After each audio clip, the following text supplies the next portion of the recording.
If you've ever taken a subway late at night, you know the feeling. It's a completely different world down there when the city goes to sleep. The air is stale, the stations are hollow, and sometimes you realize you aren't as alone as you thought you were. My name is Evan Carter, and what I'm about to tell you happened on a late-night train in Brooklyn. It's a ride I take all the time, but it's one I will never, ever forget. It was around 2:30 a.m. I was exhausted from a late-night study session for grad school. The platform was unusually quiet. No distant conversations, no street musicians, just the low, electrical hum of fluorescent lights and the echo of my own boots on the concrete. I checked the digital clock. 2:27 a.m. The last downtown train was due any minute. A rush of cold, metallic-smelling air pushed through the station. Pacing, speed up slightly. That's how you know it's coming. A moment later, I heard the long screech of steel grinding against the rails. Two bright headlights cut through the darkness, staring me down like glowing eyes. The doors slid open with a tired hiss, and I stepped inside. There are only a few people scattered around.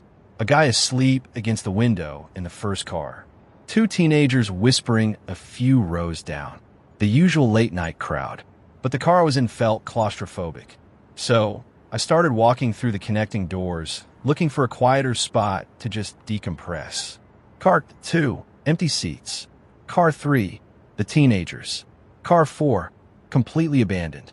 The further back I walked, the heavier the silence became. By the time I reached Car 7, the train felt entirely dead. I pushed the heavy metal door open and stepped inside. That's when I saw her. A woman sat alone at the far end of the car. She wasn't doing anything crazy, just sitting there, but something about her made me freeze in my tracks. Her long, dark hair hung forward like a veil, hiding her face completely. Her head was tilted down. Her hands rested limply in her lap. She wasn't looking at a phone. She wasn't moving. She was just staring at the floor. Pacing, casual, rational tone. I figured, hey, it's New York. Plenty of strange people ride the subway late at night.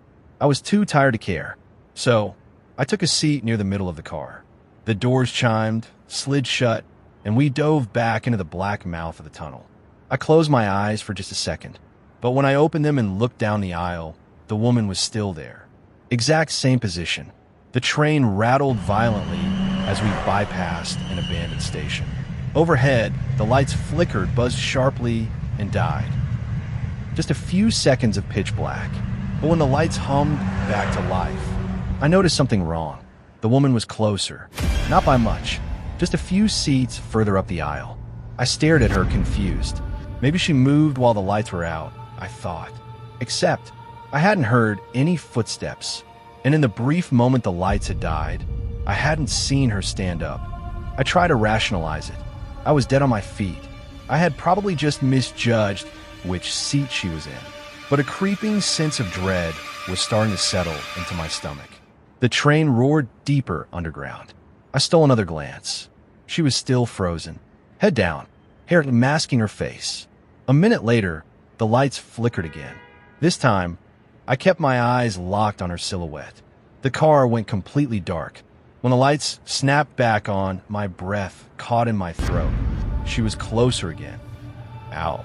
She was sitting directly across the aisle from me. My heart started hammering against my ribs. I hadn't heard a single footstep. I hadn't heard the rustle of clothing. She was just suddenly there, and the air in the car had grown noticeably colder. Desperate for a distraction, I looked away and pulled out my phone. No signal. I let my gaze wander to the faded transit notices plastered above the doors. Emergency instructions. A hotline. And tucked right beside them, held up by yellowed tape, was an old missing person poster. The paper was curling at the edges, looking like it had been stuck there for decades. I leaned in closer to read it. The bold text read, "Missing. Last seen October 1998. Below it was a grainy photograph of a young woman. Long dark hair, a slight downward tilt to her head. My chest tightened until it ached. I slowly turned my head to look at the woman sitting across the aisle from me. Then back to the poster. Then back to her. It was the same face, the same hair, the same posture. The poster stated She had vanished over 25 years ago. Yet she was sitting no more than 3 feet away from me. The train violently lurched. The overhead bulbs popped, and the entire car was thrown into absolute, suffocating darkness. This time, I didn't blink. I stared right at where she was sitting. I didn't hear a single sound. When the lights flared back to life, I gasped. The seat across from me was empty. She was gone. I let out a shaky breath, wiping cold sweat from my forehead. She must have slipped in the next car, I told myself. My exhausted brain is playing tricks on me. But then, the train began to slow down without pulling into a station. It just coasted through the endless tunnel.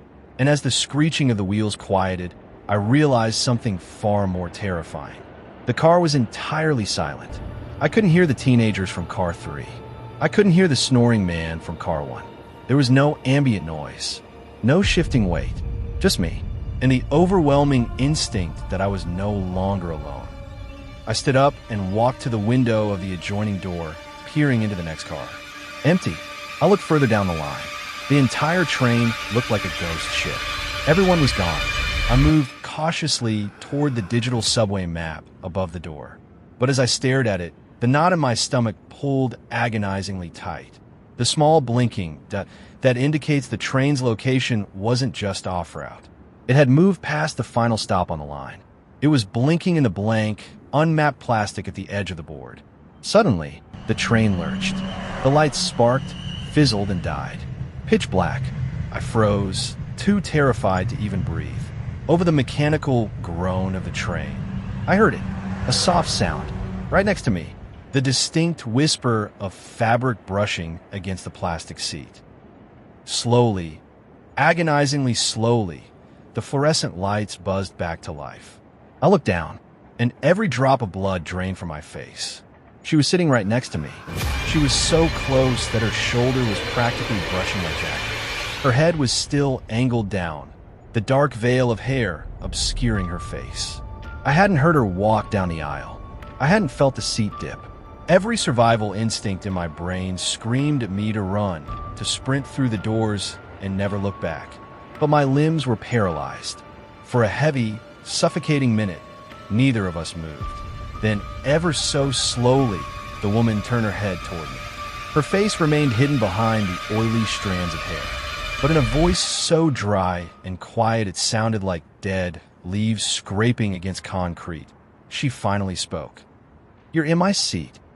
Before I could even react, the train screeched, throwing me forward as it slammed on its brakes.